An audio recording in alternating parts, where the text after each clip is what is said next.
Bonjour à tous, bienvenue à l'épisode de la semaine de Sur le chemin du sommet. Ça va bien aujourd'hui? Non. Déjà là, tu te mets dans un environnement optimal à l'échec. Fine, oui. Aujourd'hui, on va parler des extrêmes. Est-ce que crisser genre une quantité astronomique de poids sur une machine puis s'écraser puis se décoller le système, c'est bon? Oui. Non. What the fuck? Est-ce que manger 8000 calories par jour, c'est bon pour le système? Je sais pas pour elle. Est-ce que faire 2-3 grammes de stock, c'est bon pour le système? Ça, oui. OK. Moi, je trouve ça tellement impressionnant. Là. Ouais. Je veux pas t'offusquer, là, mais t'es moins gros qu'avant. Là. Je suis quand même 2,21 live. Là. Je l'ai offusqué, j'ai dit en plus, je voulais pas l'offusquer. Après ça, vous allez retrouver son cadavre dans le canal lâché en arrière parce qu'il m'a On va faire anatomie sur le cadavre de moi. fil. C'est ben trop de nourriture. Merci à vous pour votre écoute. Ou 2 étoiles si vous nous aimez pas. Et on se revoit la semaine prochaine. Yeah! Ciao, guys. Fais ta prière. Là. Bonjour à tous, bienvenue à l'épisode de la semaine de Sur le chemin du sommet avec Bonjour. Marc, Xav Yes. et moi-même. Comment ça va aujourd'hui? Très bien, toi? Ça va bien, ça va bien. Ça va bien. C'est tellement genre hypocrite si on enregistre 5 d'une shot puis je suis comme ça va bien aujourd'hui? Ben, on a toujours la belle journée de ce matin. Aujourd'hui, on va parler des extrêmes. Si vous êtes nouveau sur le podcast, peut-être que vous ne savez pas, mais on est... Je pense que ça a été mis clair qu'on est vraiment contre les extrêmes dans pas mal tout. Là. Mm. Mais aujourd'hui, on veut en parler encore. Fait que l'amener peut-être d'une manière un peu différente, mais de voir les nuances. Fait que Marc, vas-y, tu peux commencer. C'est pour donner une certaine vision de faire que toujours plus, comme tu avais déjà amené dans un des podcasts, que toujours faire plus puis manger moins ou autre va pas nécessairement amener les résultats que tu veux. Mm. Que des fois, en faire moins va t'amener plus. Less is more, comme on dit. Ça, c'est mon côté anglophone qui parle. Quand je suis pas anglophone, pas tout, mais Yeah. Marc, la voix. Marc Lavoie. Le Marc the voice. Ouais. Bon. Mais On va parler d'un extrême qu'on voit le plus courant possible, que quand on arrive, on va donner une structure alimentaire à une cliente ou un client, puis ils vont avoir 1400, 1500 calories, des trucs comme ça, puis l'objectif est d'augmenter les calories pour éventuellement qu'ils se rendent à quelque chose qui a de l'allure, on va dire, qui n'est pas la nourriture d'un enfant. Mais souvent, c'est « Oh my God, c'est ben trop de nourriture. J'ai 1300, 1400, 1500 calories. C'est ben trop de nourriture. » T'es comme « OK, mais qu'est-ce qui fait en sorte pourquoi tu dis que c'est trop de nourriture? Pourquoi tu dis que c'est trop de calories, que tu vas pas perdre du poids comme ça? » Puis « Ah, ben dans le temps, j'avais des diètes à 1100, 1800 calories. » T'es comme « What the fuck? » Fait que donc, l'extrême, c'est surtout aller dans des diètes qui sont hypocaloriques trop longtemps. Merci d'avoir écouté. Xav, tu veux y aller? je pense que... On peut-tu le refaire? Je pense que t'as été trop précis, man. Ah, mais non. Mais non, c'est bon. Ouais, depuis quand tu veux recommencer, toi? T'es bien Je sais lâche. pas. La dernière fois, t'avais quelque chose d'énorme puis tu voulais C'est continuer. ça. Bon, Ok. on continue. Fait qu'on va aller élaborer, vous allez rajouter au pire. Donc, souvent, c'est juste que quand t'arrives, tu commences à manger des diètes, on va dire, dans ce temps-là, c'est des diètes à 800 calories, 1000 calories. Les nutriments que tu vas avoir pour subvenir à tes besoins puis juste au fonctionnement de ton corps vont tellement être bas que automatiquement ta digestion va mal aller, ton sommeil va probablement mal aller, tes performances vont mal aller. Puis le stress va être dans le tapis. Fait que déjà là, tu te mets dans un environnement optimal à l'échec. Mhm. Mm. On a déjà parlé fond des rencontres, mais tu sais, moi, je suis vraiment d'accord du fait que peu importe à quel point tu es intense, puis, tu sais, moi, je suis quand même assez perfectionniste, là, fait que je voulais tout faire à sa coche, mais il y a tout le temps le retour du balancier. Tôt ou tard, à un moment donné, si tu fais pas ton 80-20 puis tu fais ton 100% tout le temps, ben tes 20 vont s'additionner, puis à un moment donné, ben tu vas être obligé de faire 100% de l'autre bord. Fait que t'es aussi bien d'y aller justement dans la nuance du 80-20 là. Je trouve que c'est des nombres qui font du sens dans presque toutes les sphères, là, fait que oui. Ouais. Ben, ça me fait penser à ce que tu dis. C'est quelque chose que j'ai donné depuis début janvier. Un exemple visuel avec mes mains. Là. C'est pas une prière que je fais, là, mais on va dire... Je dis par exemple, ça, c'est l'extrême bodybuilding. tu fais une compétition, donc c'est sûr que tu peux pas déroger de ton plan, tu peux pas boire d'alcool, faut que tu montes le cardio, des trucs comme ça. Puis ça, c'est l'extrême, je fais absolument rien. Je bois de l'alcool 7 jours semaine, je l'échappe 7 jours semaine. Puis on va dire que tu es dans le milieu ici. Mais automatiquement, il y a des moments... C'était bon. Hein? Ouais. Chanceux, Chris. Il y a des... Ouais, c'est ça, tu vas être dans... c'est de la méditation. Moi, pour vrai... Mais il y a des moments que tu n'auras pas le choix d'aller dans un extrême, pas à 100% dans l'extrême, mais commencer à tilter un peu dans un extrême pour avoir des objectifs X. Que ce soit professionnel, financier, personnel, de physique ou whatever. À un moment donné, on va dire, si tu veux avoir des abdos, tu n'auras pas le choix de commencer à peser un peu plus ta nourriture, à te limiter, à être un peu plus restrictif sur l'alimentation. Comme à d'autres inverses, tu vas aller un peu plus dans l'extrême de flexibilité quand tu es en voyage, quand c'est le temps des fêtes, quand c'est ta fête, des trucs comme ça. Mais ce qui est important à garder en tête, c'est tu veux pas passer toute une année ou toute ta vie dans un des extrêmes, comme tu as dit, parce que sinon, le retour du balancier va te fesser en crise. Ouais. Tandis qu'à la place, si tu tiltes un peu dans un extrême pendant quelques semaines pour avoir un résultat X, tu vas revenir par la suite dans quelque chose qui est beaucoup plus stable par la suite, puis même chose de l'autre côté. Ouais. Fait que pour ceux-là qui sont sur Spotify ou Apple Music, désolé, allez sur YouTube. Spotify, il y a le vidéo maintenant. Ah, ok, ben. Ouais. Fait que ça, c'est cool, mais ça donne l'exemple là, pour arriver. Puis. Mais, genre, selon ce que tu dis, c'est que quelqu'un peut pas nécessairement rester tout le temps dans le milieu? Oui, ça va dépendre de ce qu'il veut accomplir comme objectif. Si on va dire la personne veut être 6% de gras ou des abdos, on va dire, puis fictif, quand la personne n'en a pas, malgré les habitudes qu'elle a, puis tout ça, automatiquement, c'est sûr que cette personne-là n'aura pas le choix d'être une petite affaire plus restrictive pendant quelques temps pour atteindre cet objectif-là. Comme on va dire, on parlait aussi beaucoup de business dans le passé. Si la personne veut atteindre quelque chose au niveau de sa business, on va dire doubler ses revenus, elle n'aura pas le choix de travailler plus dans sa compagnie, de mettre plus d'heures, plus de temps, moins d'heures de sommeil, malheureusement, pour atteindre ça. Si elle reste tout le temps avec le même mode de vie, tu l'auras pas. Par contre, tu peux pas être là-dedans un an de temps. Sinon, tu vas crash puis ton corps va te le dire. Puis c'est comme à l'inverse, une personne qui tombe en vacances, qui veut relaxer, tu peux prendre un verre ou deux d'alcool de plus, tu peux déroger un peu plus de ta structure, manger 1 ou 2 fois de plus au restaurant, mais tu veux pas arriver parce que c'est le temps des fêtes, ben je l'échappe complètement, comme on avait déjà parlé dans les anciens podcasts. Fait que c'est ça aussi, ben que la majorité de ton année, tu es dans quelque chose qui est beaucoup plus flexible, qui est dans le 50-50, puis qu'une fois de temps en temps, quelques semaines, tu tombes dans un, comme quelques semaines, tu tombes dans l'autre aussi. Fait que selon ce que je comprends, c'est que quelqu'un, selon toi, peut pas... Si quelqu'un reste tout le temps... En fait, c'est impossible que quelqu'un reste tout le temps dans l'équilibre à 100%, ou c'est quelqu'un qui évolue pas, qui a pas d'objectif dans aucune sphère, mettons. Pas nécessairement. C'est que ça va dépendre c'est quoi l'objectif qu'elle veut. Il y a des objectifs qui vont être atteignables, comme juste être en santé, puis tu n'auras pas besoin d'aller dans un extrême. Mais si tu veux avoir un objectif qui est extrême, tu n'auras pas le choix d'avoir des efforts ou des résultats, des choses qui sont extrêmes. Puis tu penses que tu n'as pas le choix d'avoir des objectifs... Non. Tu peux avoir des objectifs qui sont très, très, on va dire, pas basic. Puis à être heureux, mettons, puis évoluer dans... 100%. Ouais. 100%. Ça dépend juste de la personnalité de la personne. Je suis quelqu'un qui est relativement extrême, fait que moi, je sais que j'ai pas le choix, mais j'en connais, là, j'ai des amis qui, eux, sont, ou des personnes, des connaissances, peu importe, qui sont très, on va dire, easy-going, puis tout ça, puis il y a une qualité de vie qui est belle, qui va jamais aller dans un extrême ou dans l'autre, mais au contraire, ils sont très satisfaits, très heureux, puis c'est tout à fait correct, quoi.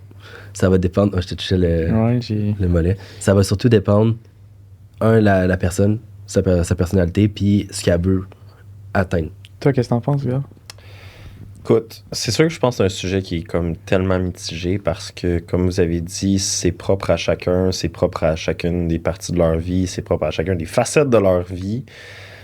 Puis ça va changer au fil du temps. Mais je pense que ce qui est important, c'est comme tu as dit, c'est d'être conscient des coûts que ça a d'être extrême d'un bord ou de l'autre. Puis de pas trop se mettre de la pression non plus quand tu es dans le milieu. Tu sais, ce que je veux dire par là, je parle, mettons, plus de vécu avec des clients. Quelqu'un, par exemple, qui a fait une compétition, qui fait un reverse diet. Vous savez c'est quoi le principe d'un reverse diet? Non. Tu prep, tu as ton taux calorique à 3000, tu finis ton show, tu es à 1005. Puis après ça, qu'est-ce que tu fais? Genre. Mais un reverse diet, c'est la réintégration, de la réadaptation métabolique jusqu'à revenir à un taux qui est plus haut. Fait que tu sais, c'est comme le reverse pyramid, c'est un reverse diet. Et augmenter tes calories de 1400. C'est ça, c'est une pyramide inverse, c'est un reverse. Ben, après... C'est pour moi, c'est pour ça ça s'appelle de même. Reverse diet? Ouais, mais c'est cool parce que tu diet, t'es up, tu down, puis tu up. Chris, c'est un génie qui a Reverse. pensé à ça. Mais si tu l'apprends au podcasteur, ça, Aux auditeurs. Les auditeurs, ouais, c'est C'est- nous les podcasteurs. C'est généralement la même chose qu'on veut faire avec des clients quand ils veulent perdre du poids. On veut augmenter leurs calories s'ils peuvent, puis sinon, ben, on joue avec. Up and down. Mais tout ça pour dire que, tu sais, surtout chez les femmes, je trouve que c'est quelque chose qui est présent. Là. Tu pars d'avoir une shape de séquelles mentales. Là. Genre des femmes qui sont en shape ou des gars qui sont en shape comme des bœufs, man, des Greek gods. Puis après ça, qu'est-ce qui se passe? Après ça, comme tu as dit, tu as le retour du balancier ou que ça arrive que, ben, qu'est-ce que tu fais après? Les personnes veulent constamment revenir chercher ça, mais ils peuvent pas parce que, comme tu as dit, le corps ne veut pas, l'esprit ne veut pas, puis les ressources ne peuvent pas. Fait que je pense que pour chacune des personnes qui veulent être extrêmes, c'est important d'être conscient, de la globalité des choses, de leur mode de vie, de où qui était, puis que ben, tu peux pas constamment faire plus, puis il faut pas que tu te sentes mal non plus pour pas être capable de faire ça. Parce qu'à un degré, tu peux aller avec le corps, tu peux aller contre le corps, contre le courant, comme ce que je dis, pendant une certaine période de temps, mais à un moment donné, il va arriver un point où ton corps va te lâcher, ton état psychologique va te lâcher, puis à un degré, tu veux pas te rendre là. Parce que là, quelque chose qui est supposé être positif comme objectif va devenir négatif. Moi, je parle plus d'un point de vue qui est vraiment contextuel au sport puis aux objectifs physiques, autant que c'est en prise de masse qu'en perte de poids. Je pense que les deux vont être connexes. Mais je pense qu'on peut connecter ça aussi, ou pas, avec un aspect d'entrepreneuriat puis de développement personnel. Est-ce qu'on est d'accord? Ouais. Toi, Phil? Mais toi, selon toi, Xav, là, quelqu'un qui reste justement dans le milieu. Ouais, dans son équilibre, puis qui va avoir des objectifs, tu sais, vraiment. C'est parce qu'on dirait que j'ai de la misère à avoir un objectif. Tu sais, peut-être on être en santé, tu sais, vraiment dans le milieu, mais comme à part ça, on dirait que j'ai tout le temps l'impression qu'il faut que tu comptes d'un bord puis de l'autre. Là. Non, non, je pense pas. Fait que tu penses que quelqu'un, genre reformuler ma question, quelqu'un qui reste tout le temps dans le milieu puis dans l'équilibre, il peut évoluer. Juste dans l'équilibre, non. Parce que l'entraînement et les résultats physiques, même mental, sont créés par un débalancement du corps. Un shift en homéostasie. C'est une adaptation. Tu sais, genre, t'es au milieu, là. Rien change. Ben, si rien change, est-ce que quelque chose va changer? Non. Tu manges pas plus, tu manges pas moins. Est-ce que magiquement, tu peux prendre la masse? Tu peux peut-être aller chercher. Mais est-ce que tu peux avoir des résultats? Non. Moi, mais l'équilibre, dans le fond, c'est plus. Tu sais, si ça dépend comment tu veux le voir. C'est ça, si pour toi, l'équilibre, c'est de t'entraîner 4 fois semaine, puis de manger 80-20, genre. Tu peux avoir des résultats avec ça. Ben oui, puis au contraire, j'ai tendance à dire que tu vas avoir plus de résultats en faisant ça qu'en faisant le yo-yo tout le temps. Versus, OK, là, j'ai envie de courir un demi-marathon cette année, fait que je me pine. Il faut que je cours un peu plus, là. Tu sais, fait qu'il faut que j'aille un peu plus vers l'extrême. Moi, j'aurais tendance à dire, je pense que tu peux rester... Je pense que je vais être... Passe-moi tes mains, OK? Fais ta prière, là. Okay. Fais ta prière. Ça... Xav, prends mes mains. Oui, puis là, je les flatte. Si t'es au milieu, puis tu changes jamais rien, tu vas-tu avancer? Non. Mais est-ce que tu peux shifter ça? Tu comprends ce que je veux dire? À la place d'être à la même place, mettons, moi, présentement, cette semaine, mercredi, je me pine un workout de mongol. Ça, OK, cette semaine-là, je me suis crissé dans l'extrême d'un bord ou de l'autre. Mais est-ce que de semaine en semaine, mon état va évoluer, mon système va évoluer? Moi, c'est là que je veux l'apporter. Mm-hmm. C'est que si tu vas aller chercher plus de résultats, tu peux être dans le milieu, shifter, puis ton corps s'adapte. Shifter, puis ton corps s'adapte. Ou ta tête. Tu étudies plus. Vous comprenez ce que je veux dire? Mm-hmm. À chaque fois que tu fais quelque chose, ton corps va s'adapter. Ton état d'esprit, ton corps, peu importe. Fait que c'est pas juste que tu vas jamais changer, puis tu vas aller left-right. C'est que ton corps, ton système va évoluer lui-même. Fait que est-ce que tu peux être stable et évoluer en même temps? Ça, oui. Tu sais, j'ai des clients qui sont à 1800 calories, puis ils me donnent genre du cardio, puis Chris, ils prennent quand même la masse, puis les performances vont quand même bien, puis l'état va quand même bien, puis le psychologique tient le bout, puis comme tout est chill. Mais tu sais, je pense que la majorité du temps, quand quelqu'un regarde ça, ils ont une compréhension d'avoir des résultats qui vont être, oui, plus extrêmes. Ils vont se dire, je veux perdre du poids, je vais aller dans l'extrême, je veux prendre la masse, je vais aller dans l'extrême. Mm-hmm. Mais 99% du temps, comme un powerlifter, ils vont-tu se péter des PR tout le temps? Non. Non, ils vont traîner avec des RER ou des RPI de genre 6-7, puis après ça, ils vont arriver un mois pour les gros crises de gars, même des fois plus, tout dépendamment de à quel point t'es gros. Puis eux, ils vont faire quoi? Bien, ils vont avoir un baseline. Ouais. Ils vont avoir 50% de leur volume, 50% de leur intensité pour garder les patterns neurologiques en place, puis se garder fresh. Puis après ça, ils deloadent complètement, ils arrivent dans un meet, puis ils pètent des PR. Parce qu'ils ont donné le break au système qui avait besoin. Mm-hmm. Sûrement, fait que être tout le temps dans l'extrême, ben si t'es extrême, faut que tu aies une ressource disponible extrême pour récupérer l'extrême. Ouais, c'est ça. Fait qu'à un moment donné, comme plus, moins, même le fait de manger, tu sais, c'est comme manger, là, un bodybuilder. More is better. Tu t'entraînes comme un séquel, tu prends du stock de séquel, tu fais tout à côté. fine, oui. Mais jusqu'à un certain degré, pour récupérer ça, il va falloir que tu prennes du stock, il va falloir que tu prennes des suppléments, il va falloir que tu prennes de la nourriture. Est-ce que manger 8000 calories par jour, c'est bon pour le système? Non. Est-ce que faire 2-3 grammes de stock, c'est bon pour le système? Non. Est-ce que crisser genre une quantité astronomique de poids sur une machine, puis s'écraser, puis se décoller sur le système, c'est bon? Non. Fait que, est-ce que ça, tout le temps, c'est bon? Non. Mais est-ce que tu peux doser? Oui. Est-ce que, à un moment donné, t'as pas le choix d'être un Chris de Mongol si tu veux péter, genre, fucking Phil Heath au Mr. Olympia? Oui, c'est Chris, c'est extrême, tabarnak. T'es au plus gros show de l'année. T'es au Olympique, t'as pas le choix de t'entraîner 8 heures par jour, tu comprends? C'est rendu là, la game. Mais est-ce que, dans un contexte normal, quelqu'un peut être normal, peut avoir des résultats normaux? Ben oui.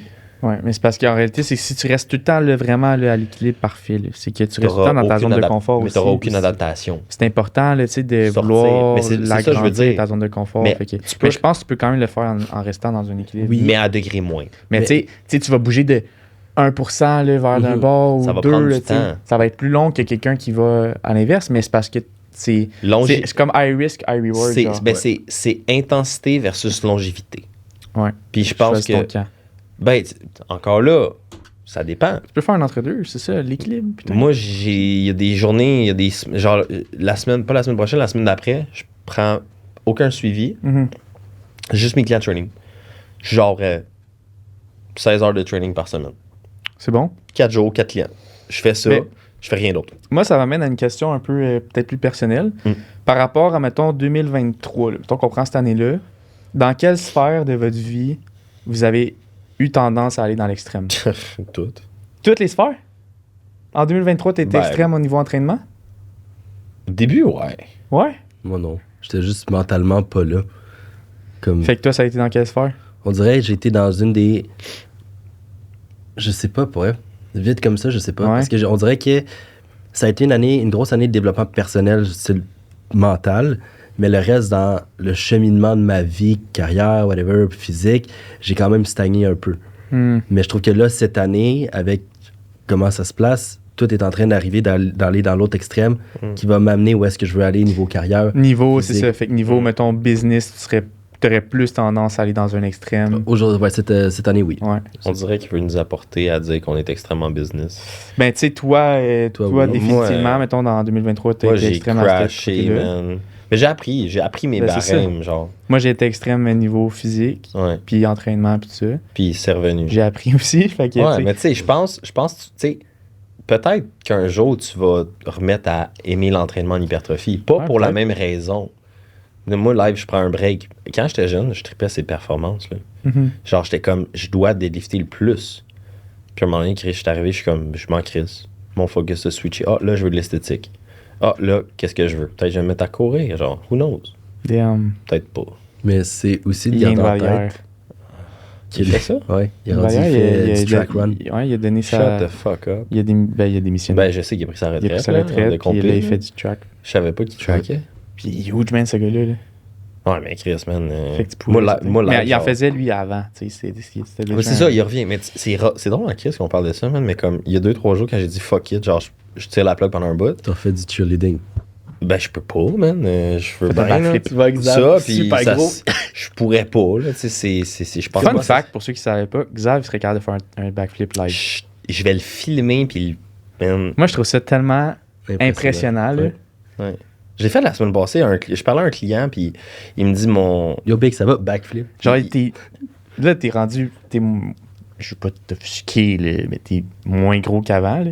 Mais dans le temps que t'étais, genre, ton plus huge, te voir faire un backflip, j'étais genre... damn. Je suis quand même 2,21 live, là. Mon plus gros, c'était 2,38. Ça y est, je l'ai offusqué. J'ai dit, en plus, je voulais pas l'offusquer. Après ça, vous allez retrouver son cadavre dans le canal La Chaîne en arrière parce qu'il m'a traité. On va faire anatomie sur cadavre de moi. Phil Gagne. Mais non, c'est ça. Je pense que oui. Ça revient à la même crise d'affaires. Être extrême d'un bord va revenir à un retour du balancier. Ouais. Fait que si t'es au milieu, c'est correct. Penche un petit peu, penche moins. La majorité du temps, les meilleurs résultats vont être au milieu avec un tendance de pencher vers l'extrême droite, puis une fois de temps en temps vers l'extrême gauche quand t'as besoin. Mais l'important là-dedans, c'est d'être capable de setter ses boundaries, autant au niveau physique et psychologique que professionnel. Puis de pas rester trop longtemps aussi, d'être capable de s'écouter. Parce que si tu restes... on va dire, indéfiniment pendant 1 an de temps dans un extrême, ça va faire, comme tu as dit, tu vas crash. Ben, c'est parce que ton corps va s'adapter. Mettons, il y a des femmes qui sont hypocaloriques au bout, ils développent une intolérance au glucose. Fait qu'eux, dès qu'ils mangent du glucose, leur système crash. Ouais. Pourquoi? Parce que le système n'a pas le choix de s'adapter à la situation. C'est soit toi, tu t'adaptes à la situation s'adapte à toi. Mais si t'es trop longtemps, ben ton système va. Tu sais, c'est comme combien de personnes se sentent mal à pas travailler, une trollée, ou à pas être assez, ou à pas performer assez. Parce que pendant tellement longtemps, leur corps a été thriving là-dessus. Ils ont tellement de dopamine associée à ça. Quand ils retirent, ils crashent, ils se sentent pas bien, ils se sentent physiquement pas bien. C'est comme un withdrawal de drogue, mais d'un terme de performance. Fait que je pense que ce qui est important, c'est pas le goal ou la chose, c'est l'approche dans laquelle tu utilises puis quel ballon que tu es capable d'incorporer. Puis je pense que ça vient du pareil au même, comme on dit, mais il faut que la majorité du temps soit balancé, puis quand tu vas dans l'extrême, que tu sois conscient puis tu ailles des barèmes. Puis le plus que tu as de barèmes, le plus que tu vas être conscient de ça, puis le plus tu vas pouvoir l'approcher sans en tirer des effets négatifs. Ouais, je suis d'accord avec ça. Puis je pense qu'on peut conclure sur le fait que on a beau vous dire qu'on l'a testé l'extrême dans les différentes sphères, puis qu'on est comme, hey, nous, on a appris de ça, mais justement, nous, on a appris parce qu'on l'a fait. Fait qu'on a beau vous le dire, ça se peut que vous ayez à l'expérimenter pour le savoir, comme dans n'importe quoi. Là, tu peux apprendre des erreurs de quelqu'un d'autre, mais rien va être autant profond c'est ça. d'apprendre de toi-même. Réellement, si toi, tu te plantes pour de vrai, est-ce que ça va être vraiment plus payant comme apprentissage pour toi? Possiblement. Puis Il je vais faut faire en une apprendre. parenthèse par rapport à ça. Chaque échec, chaque failure, dans un sens, n'est jamais un échec tant aussi longtemps que tu n'abandonnes pas. C'est juste des leçons. Fait que c'est de garder ça en tête aussi que on en fait encore des erreurs par rapport à notre alimentation, notre entraînement, nos comportements, nos habitudes de vie, whatever. Mais à chaque fois, si tu n'abandonnes pas ton objectif ou la personne que tu veux devenir, automatiquement, tu vas juste apprendre de ça puis grandir en tant qu'individu, donc maturer. Fait que c'est de garder en tête aussi que de jamais abandonner malgré les temps difficiles. Tu ne peux pas battre quelqu'un qui n'abandonne jamais. Merci Phil, le philosophe. Merci à vous pour cet épisode. Plaisir. Merci à vous pour votre écoute. Comme d'habitude, laissez-nous un avis 5 étoiles ou 2 étoiles si vous ne nous aimez pas. Et on se revoit la semaine prochaine. prochaine. Yeah! Ciao. Ciao, guys.